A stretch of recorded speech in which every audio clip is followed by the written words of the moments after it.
Bayangkan sebuah tajuk berita yang meledak di media sosial dan mengguncang dua benua dalam semalam. Tinggalkan karir mapan di Jakarta. Pria Indonesia usia 47 tahun nikahi dua wanita di pelosok Tanzania dan kini menjadi ayah dari 10 anak. Berita ini bukan sekadar umpan klik.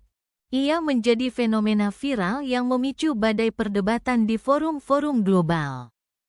Matahari Afrika yang menggantung membara di atas cakrawala sabana yang tak berujung, seolah memiliki kekuatan untuk menarik keluar hasrat dan gairah yang terpendam di lubuk hati setiap insan. Di tengah panas yang tanpa ampun itulah Baskara, seorang pria Indonesia berusia 47 tahun, memutuskan untuk meninggalkan ketenangan hidupnya yang telah ia bangun dengan susah payah dan memulai sebuah petualangan berbahaya yang akan mengubah takdirnya selamanya. Ia telah membangun karir yang cemerlang sebagai seorang manajer di sebuah perusahaan multinasional di Jakarta, dikelilingi oleh gedung-gedung pencakar langit dan ritme kehidupan metropolis yang tak pernah tidur. Namun, di tengah semua kesuksesan yang tampak gemilang di mata orang lain itu, sebuah dahaga yang tak bisa dijelaskan mencekik jiwanya. Ia merasa hampa, rutinitas rapat, target perusahaan yang tak ada habisnya, dan hubungan sosial yang dangkal membuatnya merasa seperti robot yang kehilangan percikan kehidupan. Pertanyaan, apa yang sebenarnya aku inginkan dalam hidup ini? Telah menghantuinya selama bertahun-tahun bagai hantu di siang bolong. Keberangkatan Baskara memicu reaksi yang terbelah. Teman-temannya bertanya, "Mengapa kau meninggalkan semuanya di saat kariermu sedang di puncak?" Sementara keluarganya menasihati, "Hidupmu sudah stabil. Untuk apa mencari masalah?" Namun, bagi Baskara, ini bukanlah petualangan, melainkan sebuah ziarah untuk menemukan kembali jiwanya yang layu. Jabatan mentereng dan saldo rekening yang tebal di Jakarta tidak lagi bisa memberinya jaminan kebahagiaan. Sebaliknya, jiwanya terasa kering kerontang. Hingga suatu malam, sebuah film dokumenter tentang relawan internasional di sebuah desa pedalaman Tanzania mengubah segalanya. Ia melihat para pemuda yang jauh lebih muda darinya tertawa tulus bersama anak-anak desa, membangun sekolah dari lumpur, dan memberikan pelayanan kesehatan seadanya. Bukan pencapaian mereka yang memukaunya, melainkan ekspresi di wajah mereka, sebuah ekspresi kehidupan yang otentik, penuh gairah, dan syarat makna. Sebuah percikan api kecil menyala di hati Baskara, dan ia tahu, ia harus pergi. Ketika Baskara akhirnya menjejakkan kaki di Bandara Internasional Kilimanjaro, gelombang udara panas dan sapaan dalam bahasa Swahili yang asing menyambutnya. Staf dari organisasi relawan menyambutnya dengan senyum lebar. Perjalanan darat selama berjam-jam menuju Desa Kijani, sebuah desa terpencil di kaki pegunungan, adalah sebuah pengalaman yang membuka mata.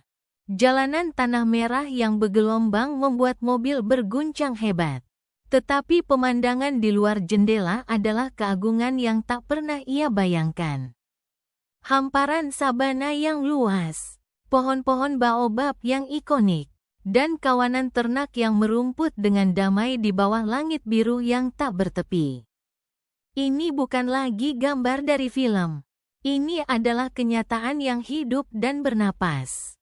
Dan ia sudah merasa jatuh cinta pada tanah yang liar namun penuh kehidupan ini. Setibanya di Desa Kijani, hal pertama yang ia rasakan adalah kehangatan luar biasa dari penduduknya. Mereka menyambut orang asing dengan rasa ingin tahu dan keramahan yang tulus. Menawarinya ugali, makanan pokok setempat dari tepung jagung, dan mengundangnya minum teh di rumah mereka yang sederhana, yang terbuat dari lumpur dan beratapkan jerami. Desa itu memang terisolasi dari dunia luar. Tetapi justru karena keterasingan itu, ikatan komunal di antara mereka begitu kuat. Mereka saling menjaga layaknya keluarga besar. Namun, ada satu aspek budaya yang membuatnya terkejut dan sedikit tidak nyaman, poligini. Praktik seorang pria memiliki beberapa istri adalah hal yang lumrah dan sama sekali tidak dianggap aneh.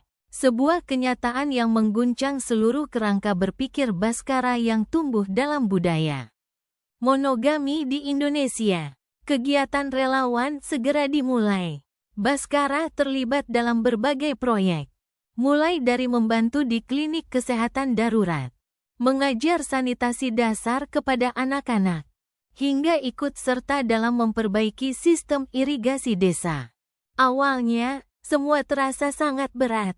Hambatan bahasa, kondisi higienis yang jauh dari ideal, dan berbagai masalah tak terduga yang muncul setiap hari membuatnya stres. Namun, senyum tulus anak-anak dan sikap ramah penduduk desa memberinya energi yang belum pernah ia rasakan sebelumnya. Ia merasa berguna secara nyata. Sebuah kepuasan batin yang tidak pernah ia dapatkan dari bonus tahunan atau promosi jabatan di Jakarta. Dan di sanalah, di tengah kesibukan klinik desa yang sederhana, takdir mempertemukannya dengan Amani. Amani, seorang wanita lokal berusia 30 tahun, adalah asisten perawat di klinik itu. Ia bergerak dengan keanggunan yang tenang, merawat pasien dengan dedikasi yang luar biasa. Bhaskara terpikat oleh sorot matanya yang lembut dan meneduhkan, serta cara bicaranya yang penuh empati. Tanpa perhiasan atau pakaian mewah, kecantikan alaminya dan senyumnya yang jernih mampu memikat siapa saja yang melihatnya. Awalnya, percakapan mereka hanya seputar pekerjaan.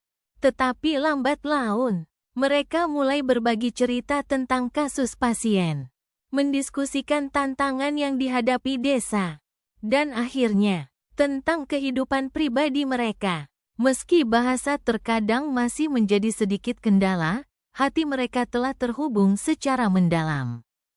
Ketika Bhaskara menyadari bahwa perasaannya terhadap Amani adalah cinta, ia merasa sangat bingung.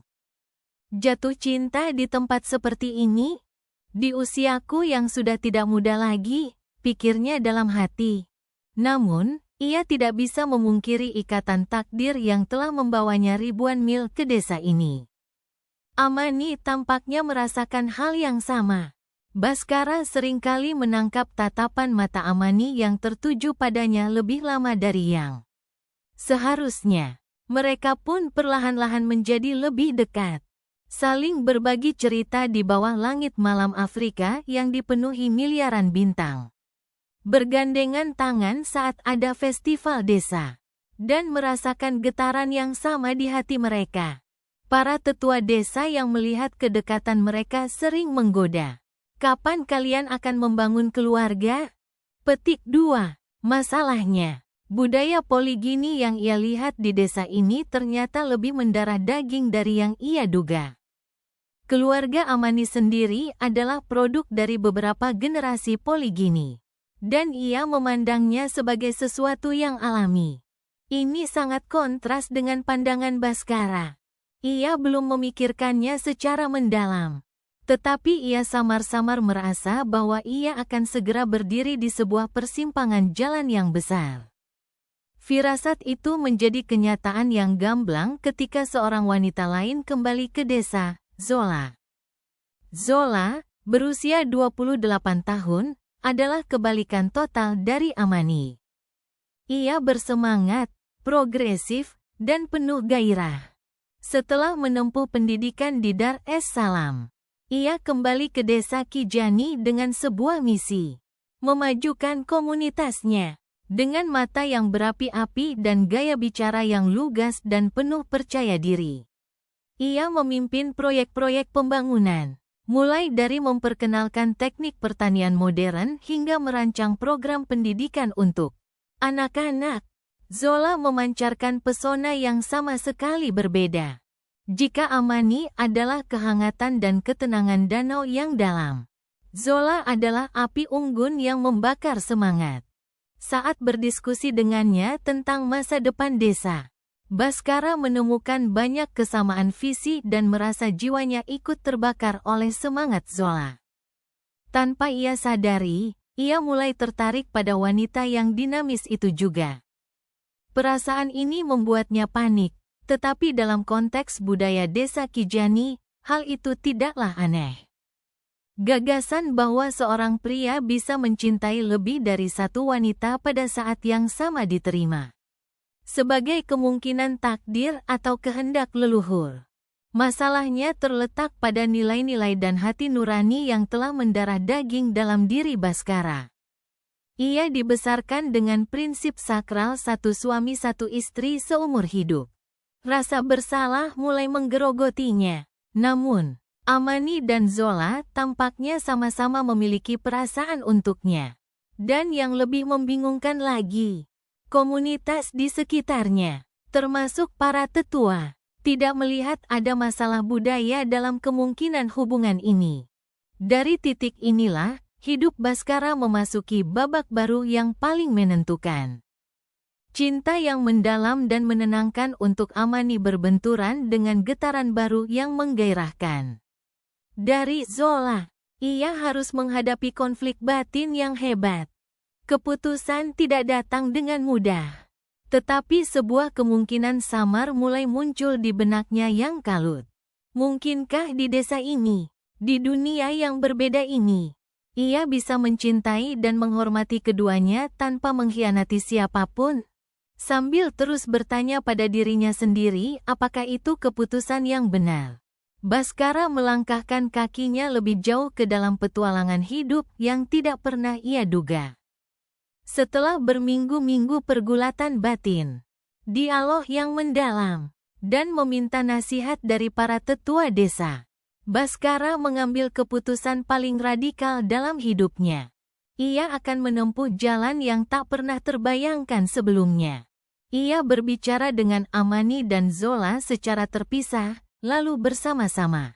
Anehnya, kedua wanita itu, dengan kedewasaan yang melampaui pemahamannya, menerima kemungkinan itu. Di budaya kami, kata Amani dengan lembut, yang terpenting adalah kejujuran dan tanggung jawab. Jika hatimu tulus pada kami berdua, dan kau berjanji akan adil, para leluhur akan merestui.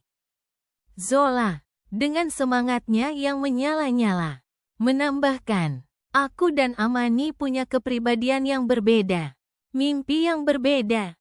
Tapi jika kita bisa saling menghormati perbedaan itu, kita bisa menjadi satu keluarga yang kuat. Ini bukan tentang siapa yang lebih baik. Ini tentang bagaimana kita bersama-sama membangun sesuatu yang lebih besar. Pernikahan itu akhirnya terjadi, bukan dengan upacara adat Indonesia, bukan pula gaya barat, melainkan sebuah ritual tradisional desa Kijani yang berlangsung selama seminggu penuh. Sebuah perayaan di mana seorang pria secara resmi menerima beberapa istri ke dalam keluarganya.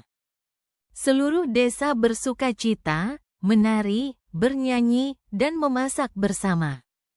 Bhaskara, Amani, dan Zola berdiri di tengah-tengah perayaan itu.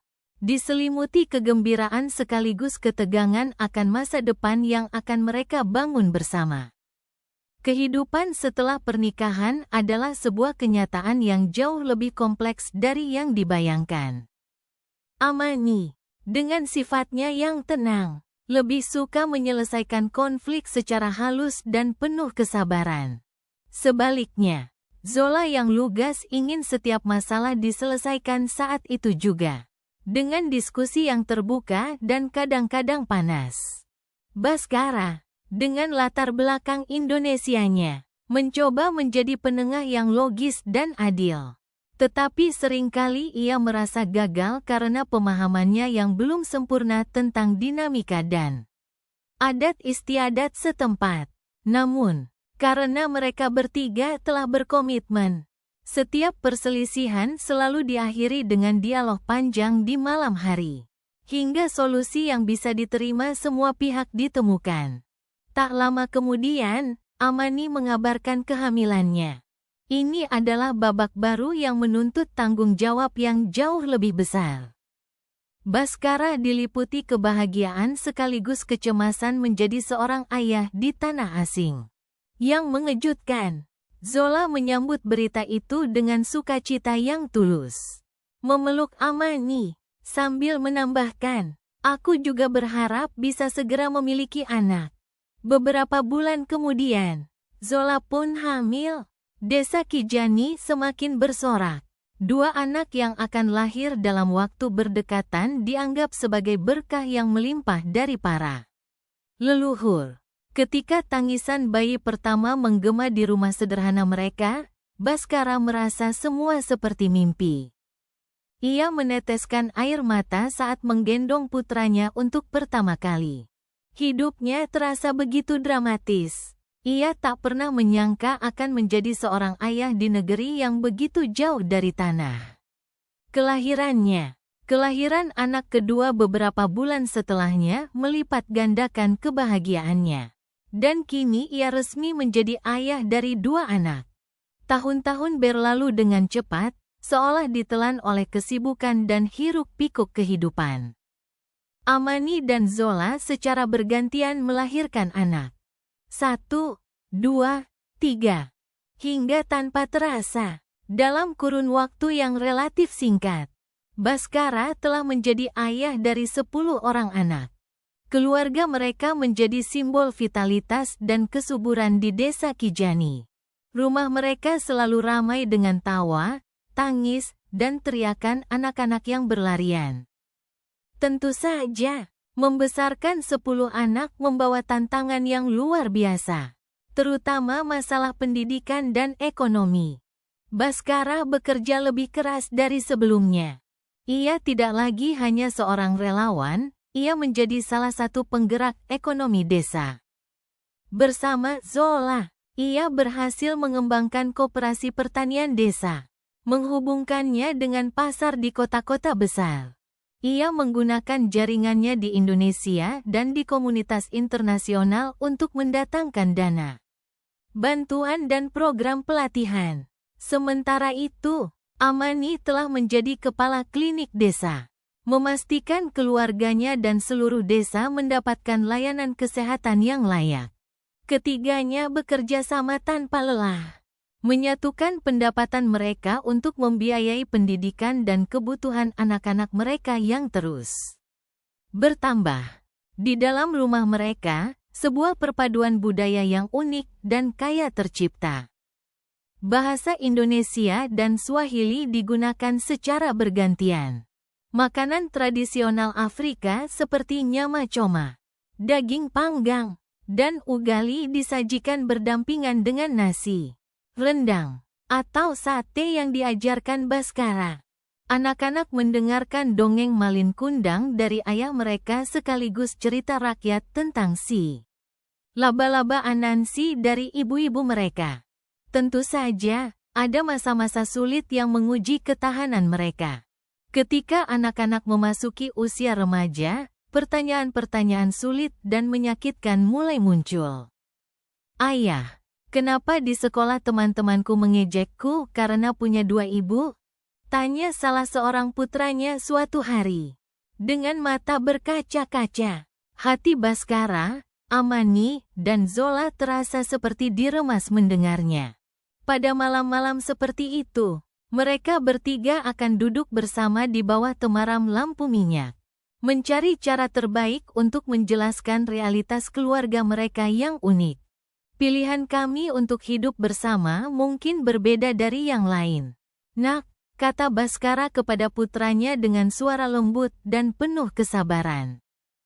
"Tapi yang terpenting adalah seberapa besar kami mencintaimu.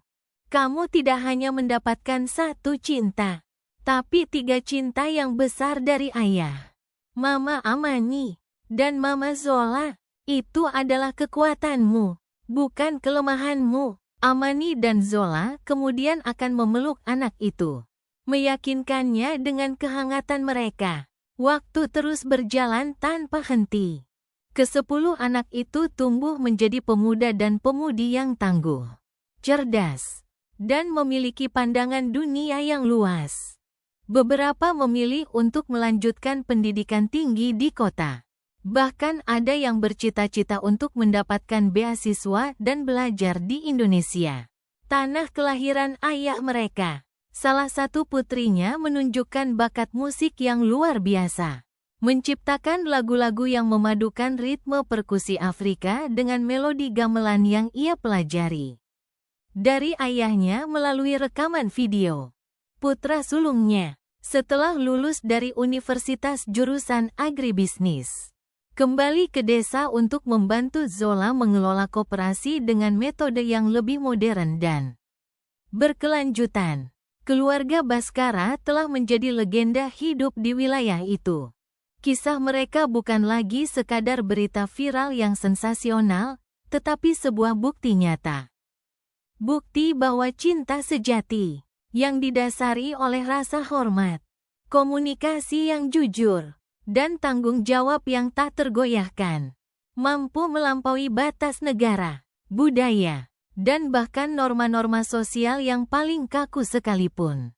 Kini, di usia senjanya, Baskara sering duduk di beranda rumahnya yang telah diperluas, memandangi ke-10 anaknya yang beberapa di antaranya sudah menikah dan memberinya cucu.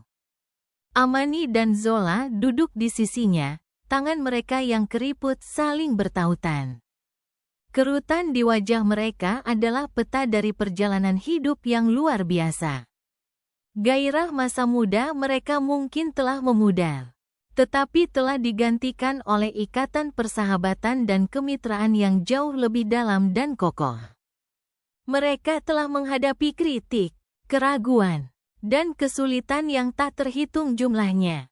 Tetapi mereka berhasil melaluinya bersama-sama, sebagai satu kesatuan. Seorang jurnalis muda dari Eropa yang datang untuk menulis buku tentang mereka pernah bertanya, "Setelah semua ini, setelah meninggalkan segalanya dan menjalani kehidupan yang begitu rumit, apakah Anda pernah menyesal?" Petik 2. Baskara tersenyum. Matanya memancarkan kedamaian yang mendalam yang hanya bisa didapat dari perjalanan hidup yang penuh. Penyesalan adalah bagian dari setiap pilihan dalam hidup, jawabnya dengan bijak. Tetapi jika aku diberi kesempatan untuk kembali ke masa lalu, ke usiaku yang ke-47 di Jakarta yang penuh kehampaan itu, aku akan tetap menaiki pesawat yang sama, menuju benua yang sama, dan jatuh cinta pada dua wanita luar biasa yang sama. Karena di sini, di tengah sabana Afrika ini, bersama mereka dan anak-anak kami, aku tidak hanya menemukan kehidupan baru, aku menemukan diriku yang sesungguhnya. Kisah mereka mengajarkan kita bahwa keluarga bukanlah tentang bentuk atau struktur yang kaku yang ditentukan oleh masyarakat. Keluarga adalah tentang hati yang terhubung, tentang jiwa-jiwa yang saling mendukung dalam sebuah komunitas yang dibangun di atas fondasi cinta dan tanggung jawab, di bawah langit Afrika yang luas dan abadi. Satu pria Indonesia, 2 wanita Tanzania, dan 10 anak mereka telah membuktikan bahwa cinta, dalam bentuknya yang paling tulus dan berani, benar-benar tidak mengenal batas. Dan gema dari kisah mereka akan terus hidup, seperti detak jantung abadi dari benua itu sendiri.